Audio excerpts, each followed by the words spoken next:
Welcome to The Details with Elliott, Connie, and Adam Frower. This is a podcast where we examine the intersection between solution-focused brief therapy and current topics going on in the world. And we do this because we genuinely want the world to be a better place. So enjoy and come examine the details with us. I want to talk to you about something that I think is an important concept, something that has impacted our lives, both personal and professional. And I think, quite honestly, could impact the world positively as well. And that is differences. More specifically, how to use differences as strengths and not weaknesses. How to view what connects us as more important than what divides us. And I want to set this up and kind of go into why I think this is so important and how this has impacted us. You know, Adam, I first met you in November of 2008. Like, it was the first time I shook your hand. And if someone had watched that, there is nothing in that picture that would indicate the next 10 years would look the way that they have. There is no one in my life closer to me than you, and vice versa. We have gone on to form a professional relationship that has become quite significant in the work that we do and in the field in which we do that work. And we have gone on to form a bond that is deeper than I'm capable of expressing here right now. Like, you are truly my brother. And if someone were to ask me, how did you do it? It is one of the most important things in my life. It is the reason I have a 7-figure business. It is the reason I have the richness in my emotional life. It is the reason why I get excited to go and visit you and your wonderful family. Like, it is all of the things. And if someone were to say, like, how did you get in this position, both personally and professionally? Like, how did it happen? I would say because somehow Adam and I, without talking about it, and I think without even doing it intentionally, we just started using our differences as the strength of this dynamic. And what I mean by that is, like, there are some very obvious differences. I'm Black and he's white. There are differences that if you talk about us become clear very quickly. Adam comes from a background of affluence in Utah, and I come from a background of struggle in Chicago and then Boston. There are other things too about our differences. I am very, very good at certain things related to our profession, and I'm very, very not good at others. And Adam is very, very good at other things that I'm not good at. And somehow we put ego aside and just worked with and for one another. And we never talked about, make sure that I get equal time and it just never happened.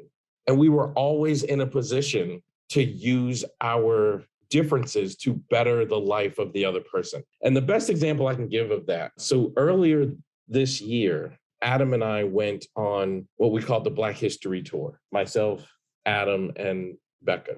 And we went across the American South and filmed content at places that are really relevant to the civil rights movement from the 1950s and 60s. I mean, it was weird because we're driving through the American South, which even to this day, I mean, we were documenting things that happened from the 1960s and 50s. And I wouldn't describe, rural Mississippi and Alabama where we were driving as a safe place for a Black man to be driving. Like, there are lots of examples of interactions recently in the Georgias and the Mississippis and where we were driving. And I remember one time we were driving, it was really late at night, like 2 a.m. We're heading to the next city and to do the next part of the process. We were having a conversation about what this drive was like. In a weird way, it felt like we'd gone back in time. And one of the things you said, Adam, was, I'm concerned about our interactions with people, in particular police, along this drive. And I'm thinking of ways, how could I use my privilege to keep Elliott safe if we end up in one of those situations? If we had the time, I could talk about hundreds of examples of Adam using what makes us different to improve my life. And I think if you were to ask Adam, if you were to challenge Adam, he would say, I can also come up with examples with Elliott using what makes us different to improve my life. And I look around this world, Adam, and I'm so aware that we spend so much time focusing on what makes us different, causing a divide. But that didn't happen with you and I. What makes us different has actually become the glue that holds us together. And over time, that glue has strengthened. You know what I mean? Like that glue has gotten far more strong. And I find myself thinking, what we represent, I wish we could show the whole world. And at some point I realized I do have a platform, and I wouldn't be a good steward of this platform if I didn't at least try to say what makes us different can actually be the glue that holds us together. And Adam and I are an example of that. And let's see if we can have the whole world recognize that, you know? Yeah, it's cool to hear and to remember a lot of those experiences. And it exemplifies what you're talking about. I remember we were at a conference. I believe the conference was in Bakersfield, California, which I think was in like 2010.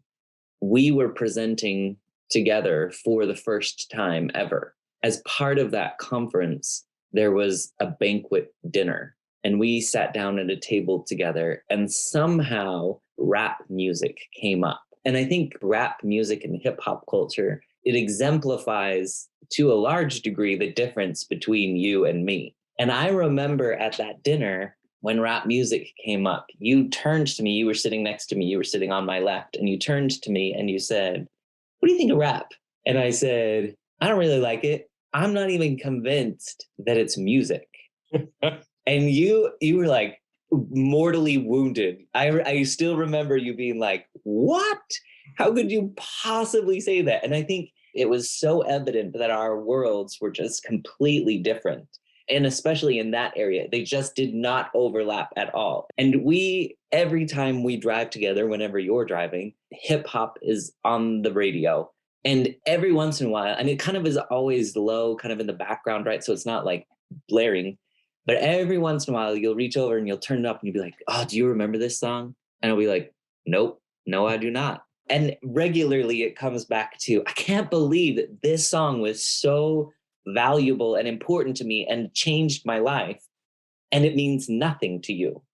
Yes. We've had that conversation over and over and over. All the time.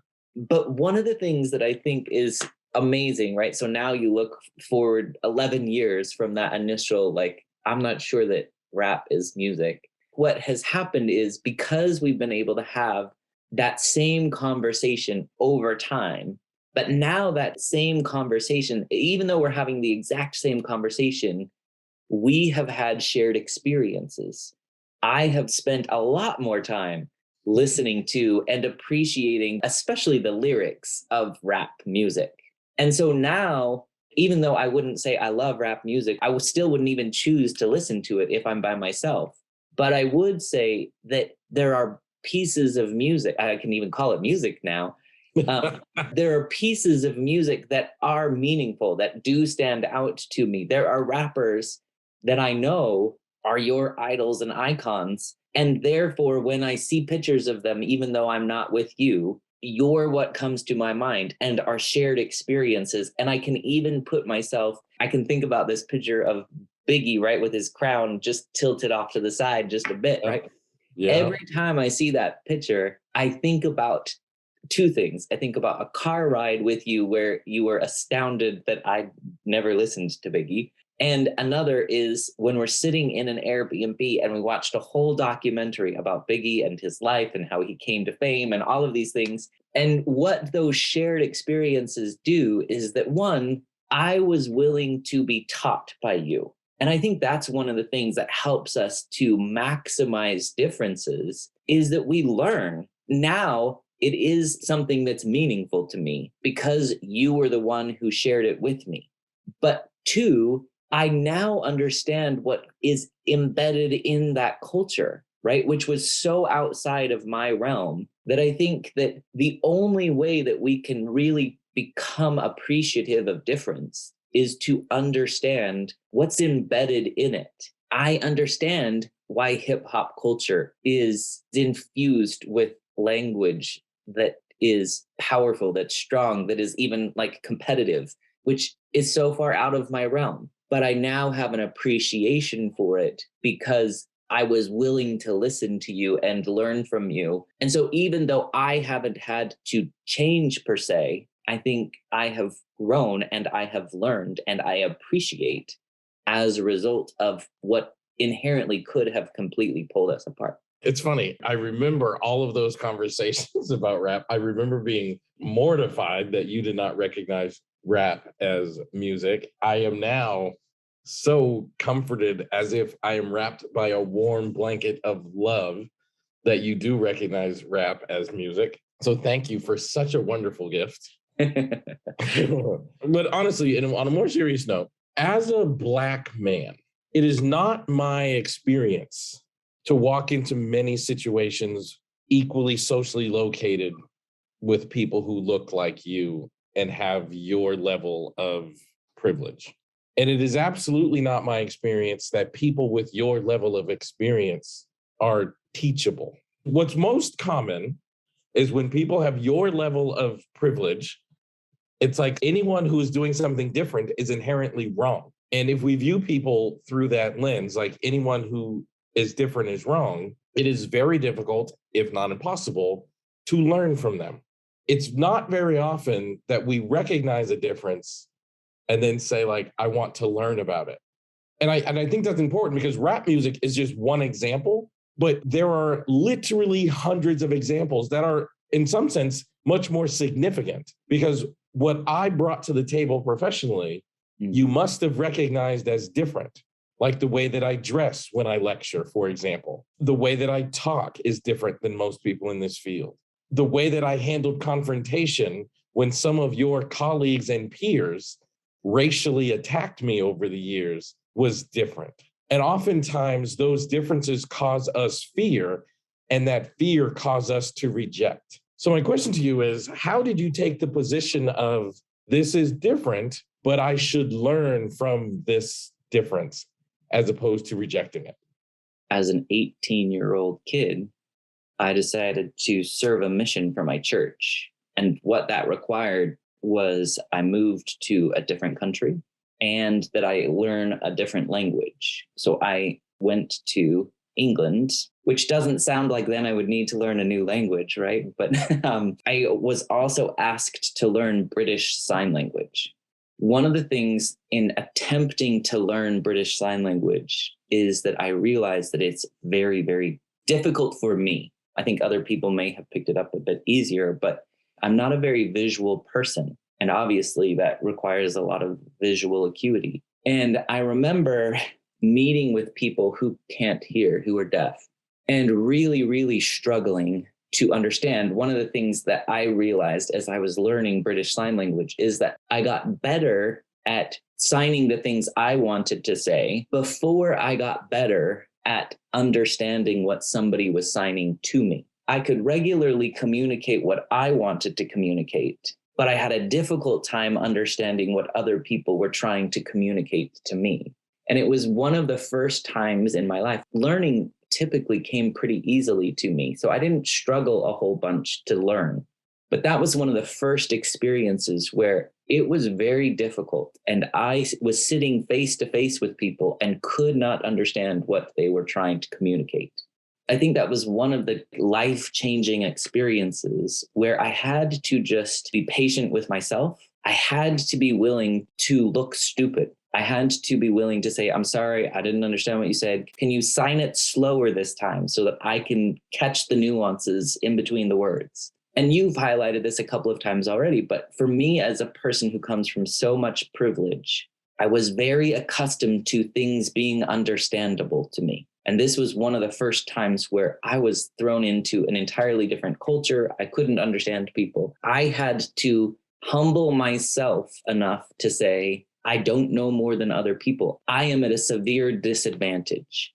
I had to learn from other people, and I had to ask for their expertise to teach me. And I realized that oftentimes that population is a really marginalized population. Oftentimes they're misunderstood, not just because of their language difference, but misunderstood about their intellect, misunderstood about their ability to integrate into our culture, into society. And I realized that they were very, very misjudged. And so I spent 2 years kind of immersed in this culture in a different situation that I'd ever experienced before. And I think that was a life-changing experience. And so then when I encountered you, and you were different than me in a lot of ways, it was easy for me to kind of step back and to be like, am I misconstruing who this person is? You did communicate differently than I did. You did dress differently than I did. You definitely are infinitely more confrontational than I am. And those things made me uncomfortable, right? Especially the confrontation. Those things did make me uncomfortable. And to be honest, they still do make me uncomfortable. It isn't your responsibility to accommodate to me. It is my responsibility to try to understand you, to understand how your behavior, how your thought process makes sense to you, why you feel like that's the best option of how to engage in situations. And when I take a stance of trying to be understanding, when I take a stance of trying to figure out why or how you're doing what you're doing, then I learn things about your culture. You've taught me the value and the importance of standing up for yourself and being confrontational, and how sometimes that's the only way that you get to be heard. And that's a different experience than I've ever had, because I walk into a room and by nature, I get to be heard. I have a doctoral degree. I'm middle-aged. I'm white. I'm a man. I can walk into a room and most often people will defer to what I have to say. So I haven't ever had to become loud or confrontational or try to speak up to advocate for myself, because it oftentimes is given to me. And I think a huge part of learning that process is putting myself into a very uncomfortable situation for an extended period of time and realizing most people walk around this world and are misjudged. And it's my responsibility to try to figure out how they should actually be seen, how they want to be seen. It isn't their job to tell me. It's my job to figure it out. I have a follow-up question. The follow-up question may even be more important than the first question. How has taking that position impacted your life? Because I think you're saying is so very important. But I want people to know, is Adam glad he did that? Because sometimes, Adam, the fear is, okay, fine, I'm going to be curious and kind of teachable to this new thing or experience. In your very specific case, this Elliott Connie guy coming into your life. But like the fear is I will do that and I will lose opportunities. I will lose my own comfort. I will lose my own status quo. And I think the really important question, Adam, is, was it good or not good? Did it enhance your life or detract from it? And I know what we're saying, but I want everybody to hear it, because you and I have had these conversations loads and loads of times. This is a good way to be. And by the way, Adam was not the only one having to learn about difference, because even though I don't come from his position of privilege, I am equally afraid of like the Adam of the world, because my lived experience, so Adam is very used to being comfortable, and it kind of shook him up that like, I'm having to be uncomfortable because this guy is talking different and more confrontational and having to stand up for himself in the field and all those things. My lived experience is one of like, when I meet people like Adam, there is active and overt oppression. I often feel judged, dismissed, and unheard. And to expose yourself to that, it requires a bit of courage. It requires a bit of bravery. And I can tell you, it has tremendously enhanced my life. It has enhanced my life in every way possible of assessing. It has enhanced my life financially. It has enhanced my life emotionally. It has enhanced my life relationally. It has enhanced my life in every way you could possibly measure enhancement. But I think, Adam, I want you to talk to that a little bit too, because I think very often the experience is, if I do this hard thing, will it work out well? So Adam, yeah, you did this thing.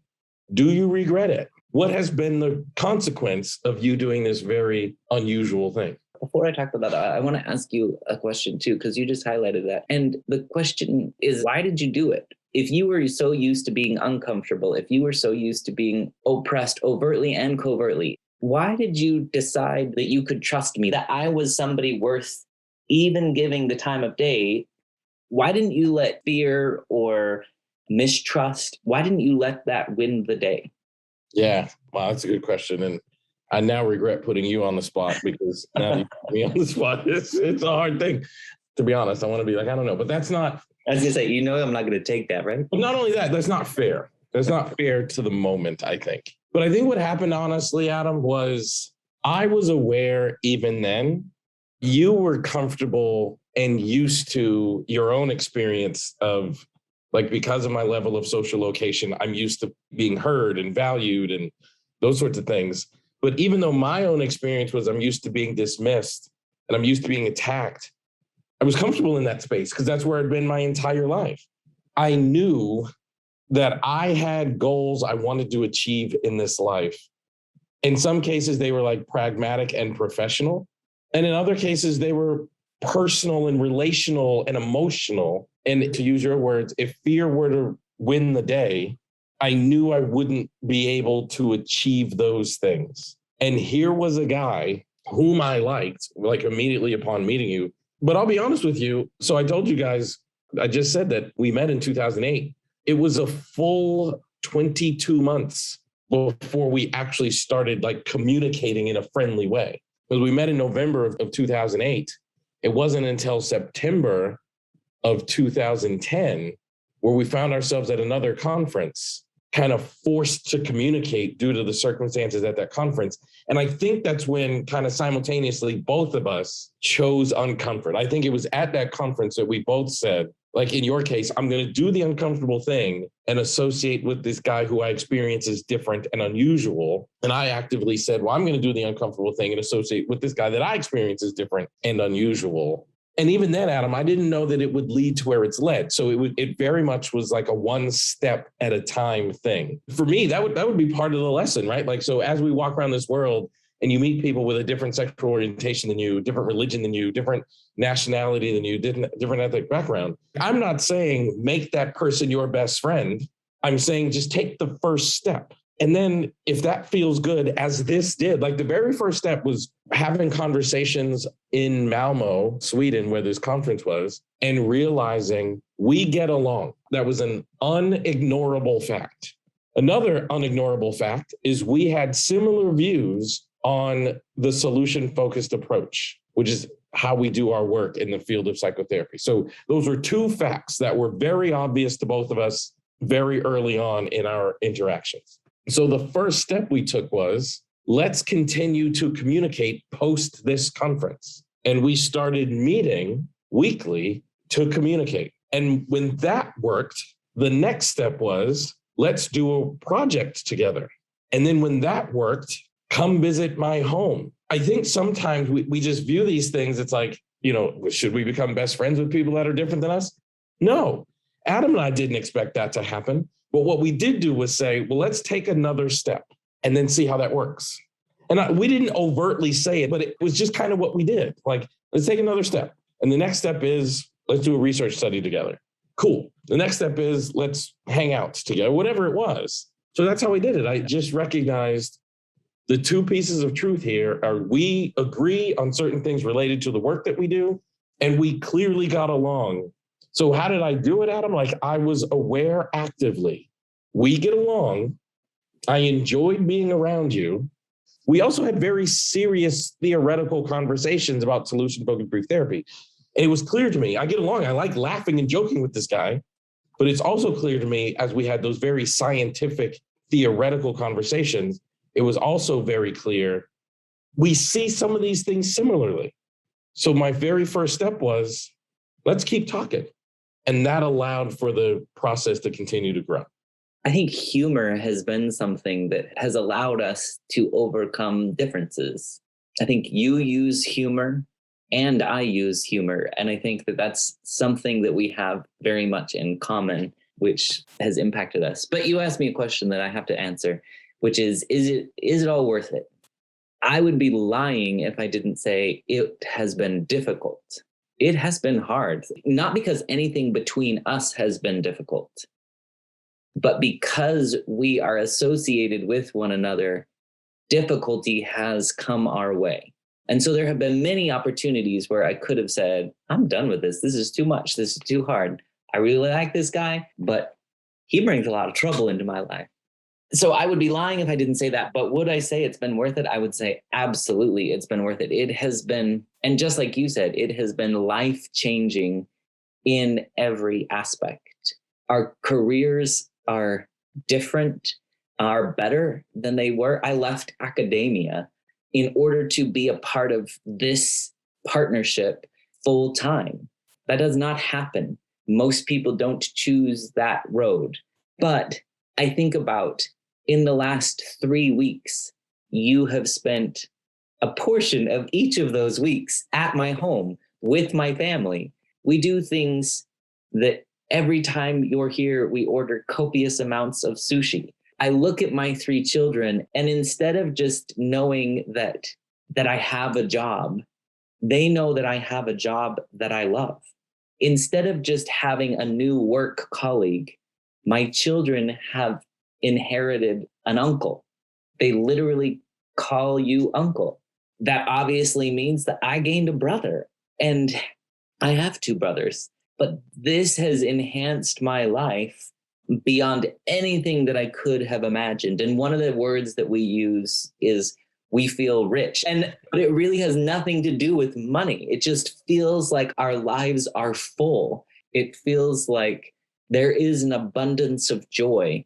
One of the major contributions for why that is because we looked at difference as dissimilar. We weren't the same.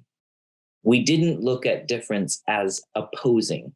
Right. I think that's one of the keys. I guess that's the takeaway is if we choose to look at difference simply as not the same, as dissimilar, that's going to propel us to curiosity. That's going to propel us to trying to be understanding. That's going to teach us to be teachable. But if we look at difference as opposed to, that's what breeds fear. That's what breeds distrust. I never felt like you and I were opposing one another. I felt like we were different, but strengthening one another. If the whole world were listening to this podcast and you knew it, and you had the opportunity to tell people who sit in your seat, to people who come from privilege, abundance, affluence, people who are used to the world making sense to them, why it's important to learn.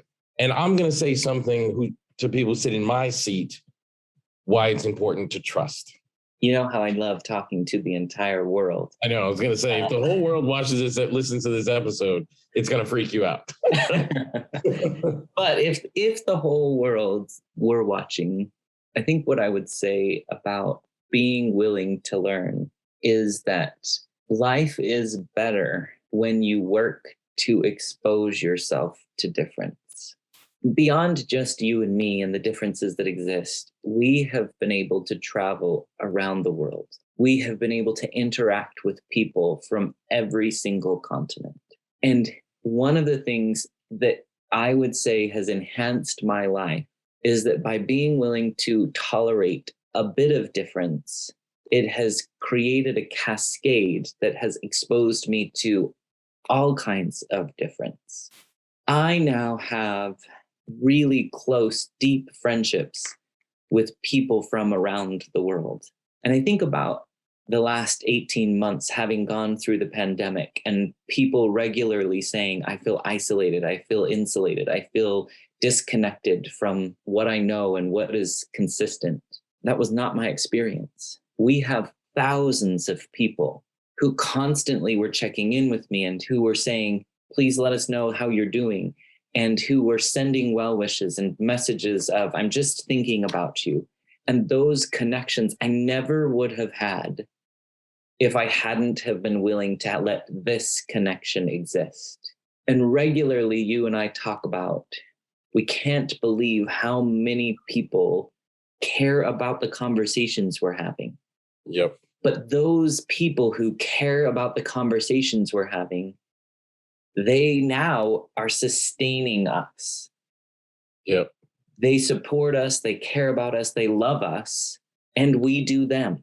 So I think our world will continually become more isolating and more polarizing, more distancing. The only way we can overcome those things, the only way we can survive those things is by creating connections with people who are different than us. That's how we survive.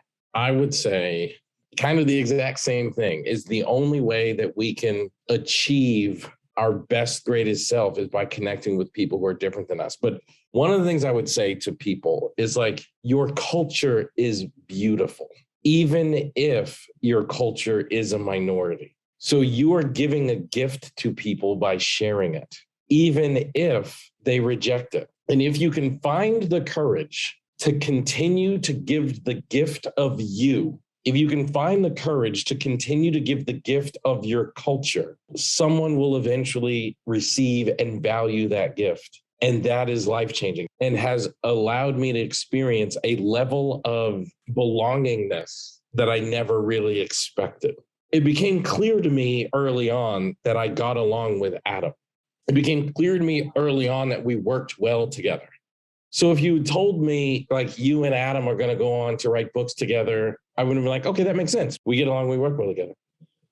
Or if you told me that you guys will travel the world and give lectures, I would have said, that makes sense because we get along and work well together. So it makes sense that we would travel the world and deliver lectures because that's in line with getting along and working well together. If you had told me that I'm equally as excited to see his son, Toby, as I am to see him, and I have inherited a nephew and 2 nieces, that's actually where the richness of my life goes to a whole nother level. That is not really what you can anticipate from getting along with Adam and working well with Adam. But that has happened. Adam's wife is like a sister to me. And Adam is correct. When I go visit Adam, we have rituals that are like traditions now. When Elliott's here, we go get sushi at this place. And by the way, not because Elliott likes sushi, it actually started because Adam's wife likes sushi. Like the ritual originally was based upon the habits of his wife, not his friend.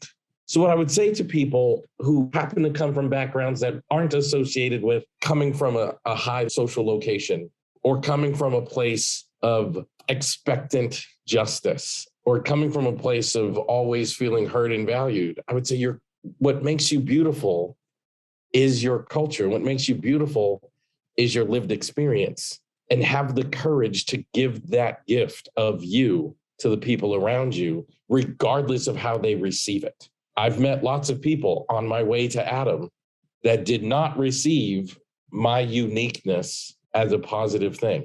But one of the things I'm most grateful for is I found the courage to continue to show up as me until I met someone who valued that. And it's completely changed my life and changed every measurable aspect of my life. It is remarkable to see how life is better because of ongoing choices to not just tolerate difference, but to love it. Yeah. I'm going to end by saying this. We often say, I didn't know that we could get closer. And then we find ourselves, in 2021, realizing we're significantly closer in 2021 than we were in 2020 when we thought we couldn't get any closer. And we were significantly closer in 2020 than we were in 2019 when we thought we couldn't get any closer. And to give this some context, in 2019, Adam's wife was diagnosed with breast cancer and spent 2019 going through really difficult things. One of the greatest honors and privileges of my life are supporting Adam and his wife through that process. And we, coming out of that, we were like, how could you possibly get closer than this? Because we were just there for one another through a very difficult thing. And yet 2 years later, we're significantly closer than we were then. And I would say one of the reasons that that's happening is because we are continuing to make these choices. Even now, like we are continuing to learn from one another. We're continuing to allow our differences to enrich each other's lives. And I hope everyone listening to this will take that lesson on and start viewing the people around them who happen to be different as an educator, as a potential life enricher, because that's exactly what they are. Well, look, Adam, once again, this podcast was brought to you by the Solution Focused Universe, which is the largest online training community dedicated to the solution-focused approach and the growth of professionals interested in mastering the solution-focused approach, and brought to you by Solution Focused Notes, which is the only online electronic health record system dedicated to solution-focused professionals, where they can find templates to use treatment plans, progress notes, intake forms, everything you need to run a practice electronically, calendar, your charting system, and all of it tailored to the needs of solution-focused professionals.